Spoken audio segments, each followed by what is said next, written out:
GILDOR INGLORION was an older elf from the house of Finarfin. He was born in Valinor while the two trees were blooming.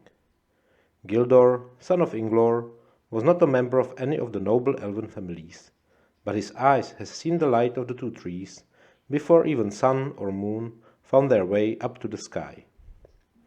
When Melkor destroyed the two trees and stole Silmarils, Gildor decided to follow his lords and leave Aman for Middle-earth in an attempt to get back the famous jewels from the Dark Lord and seek revenge. He traveled in the host of Finarfin, his lord, and his children, including Lady Galadriel. After the sack of Aqualonde and the first kinslaying, a lot of these elves decided to stay behind and ask the Valar for forgiveness. Both Fëanor and Fingolfin were still resolutely pushing this enterprise forward and continued with their mission. Finarfin, on the other hand, was horrified at what happened already, changed his mind, received the forgiveness of the Valar, and was allowed to return to Valinor with all the Noldor willing to follow him.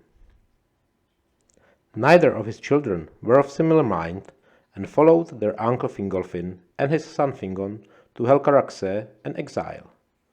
During this turmoil, Gildor decided to continue with the journey, choosing to serve Finrod, Finarfin's eldest son.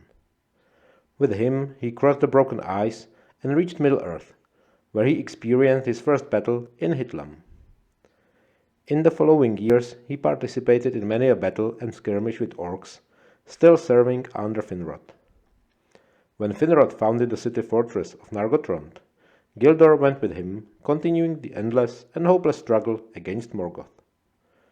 Despite many heroic deeds and acts of valor, the elves were losing, their kingdoms being crushed one after another. And so it came to be that the first dragon, Glaurung, was sent with an army of orcs to conquer Nargothrond. Their mission was successfully accomplished, with Gildor being one of the refugees who managed to escape the ruin of the city.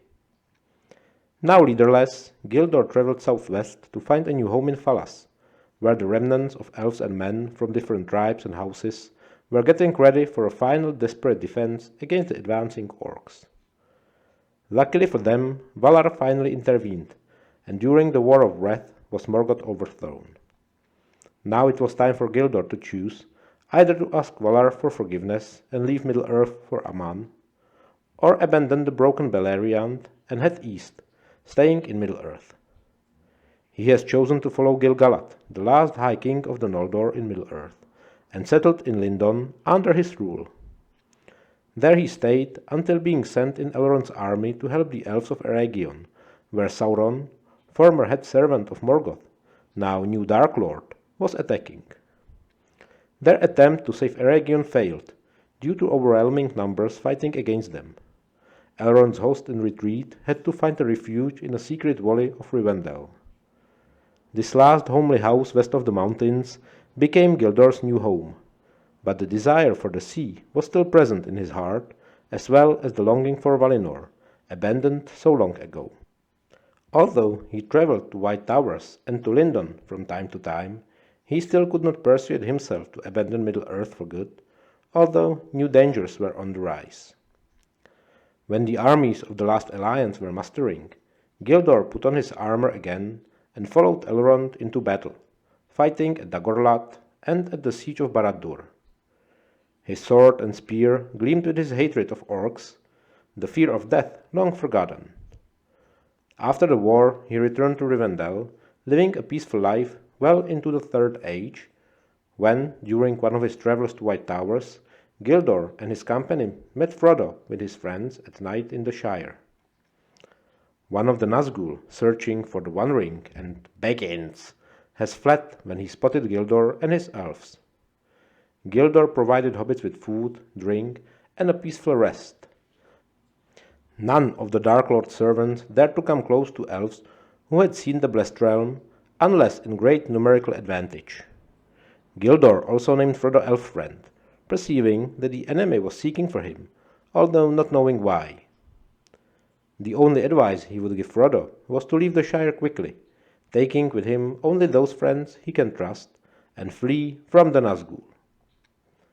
On the other hand, Gildor promised to send word of Frodo to every elf and friend in order for them to look for him and help him on his journey. He acted as promised, as both Tom Bombadil and Aragorn heard about the peril Frodo was in from Gildor. And Elrond sent out every elf capable of facing the ringwraiths he had in Rivendell to help the hobbits.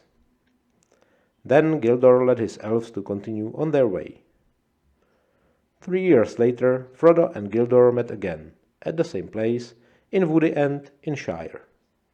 This time, Gildor Inglorion travelled to Grey Havens, along with Elrond, Gandalf and Galadriel, the last of Finarfin's children, where he boarded the ship heading west, leaving Middle-earth at the side of the lady with whom he arrived there all those ages ago.